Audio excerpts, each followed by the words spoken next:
Assalomu alaykum. Sizlar sog'liq va salomatlik uchun foydali bo'lgan kanalimizdasiz. Sizlar bilan vrach-allergolog Ahmedov Mirqodir. Bugun sizlar bilan ko'pchilikda uchraydigan, to'liq e'tibor bermaydigan kasallik bronxial astma haqida gaplashamiz. Bronxial astma bu nafas yo'llarining immun yallig'lanishdan keyin kelib chiqadigan surunkali kasallikdir. Bronxlarning giperreaktivligi, ularning bo'shlig'ining to'rayishi, o'pkada xirillash, yo'tal, nafas siqilish va bo'g'ilish bilan yuzaga keladigan kasallik turidir.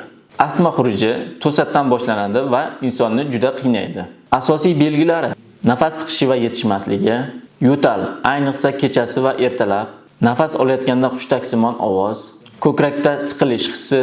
Bu alomatlar har doim ham bo'lavermaydi. Ba'zida ular faqat allergiya, chang, sovuq havo va jismoniy faollikdan keyin uchrashi mumkin. Bronxial astmaning sabablari: ichki va tashqi sabablari mavjud. Ichki sabablar: atopiyaga genetik moyillik, bronxlar giperreaktivligiga genetik moyillik, jinsga bog'liqligi, bolalikda asosan o'g'il bolalar, o'spirin va katta yoshlarda esa ayollar va qizlarda ko'proq uchraydi. Tashqi omillarga: allergenlar, ya'ni allergiya chaqiruvchi moddalar, yuqumli kasalliklar, asosan viruslar, kasbiy omillar, chang va tutunda uzoq muddat ishlash, aeropollutantlar, ozon, oltin gugurt va azot dioksidlari, dizel yoqilg'isini yoqish mahsulotlari, tamaki tutuni, aktiv va passiv chekuvchilar, parhez qiluvchilar, yuqori darajadagi qayta ishlangan mahsulotlar iste'molining ko'pligi, yarim to'yingan yog' kislotalari iste'molining ko'p iste'mol qilish. Bundan tashqari sovuq havo, ifloslangan havo, tutun havoda kuchli stress va jismoniy zo'riqishlar ham keltirib chiqaradi. Klinik patologik kechishiga qarab turlari farqlanadi. Birinchisi atopik, tananing allergenga sezgirligi natijasida kelib chiqadi. Ikkinchisi infeksion turi, allergik mikrob, antigenlarga nisbatan sezgirligi natijasida kelib chiqadi.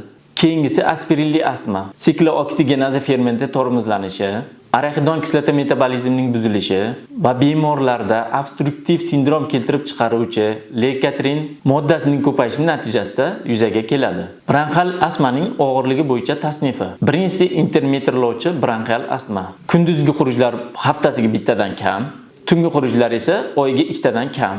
Oddiy jismoniy faollik va zo'rayish davri qisqa hisoblanadi. Keyingisi yengil persistirlovchi bronxial astma. Bunda kunduzgi xurujlar haftasiga bittadan ko'p, lekin oyiga bittadan ko'p. Tungi xurujlar oyiga esa 2 martadan ko'p. Klinik belgilari: jismoniy faollik kamayishi mumkin. Keyingi darajasi o'rta og'irlikdagi persistirlovchi bronxial astma. Kunduzgi xurujlar har kuni, tungi xurujlar esa haftasiga 1 marta.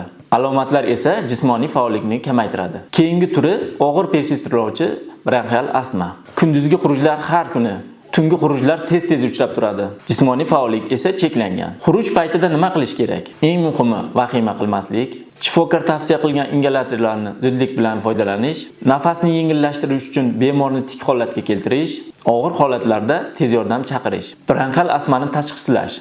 Birinchisi tibbiy so'rov, ya'ni anamnez. Bemordan alomatlar, uning paydo bo'lish vaqti, keltirib chiqaruvchi omillar so'raladi. Keyingisi jismoniy ko'rik. Bemorning ko'krak qafasi eshitib ko'riladi. Hushtaksimon tovush yoki xirillashlar eshitiladi. Keyingisi spirometriya. Eng asosiy testlardan biri bo'lib, bemor chuqur nafas olib, maxsus apparatga puflaydi. Bu test esa nafas yo'llarining qanchalik darajada torayganini ko'rsatib beradi. Bundan tashqari allergik testlar o'tkaziladi. Bunda bemor agar allergik astmaga chalingan bo'lsa, bemorga teri yoki qondan allergik testlar o'tkaziladi. Keyingi tekshiruvimiz rentgen. Bunda bemor ko'krak qafasida boshqa kasalliklar inkor qilinadi. Bronxial astmaning davolash usullari. Bronxial astmani to'liq davolash qiyin, lekin uni nazorat qilish mumkin.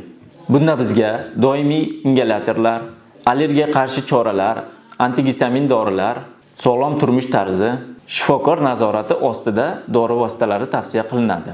Bronxial astma bilan yashash mumkin.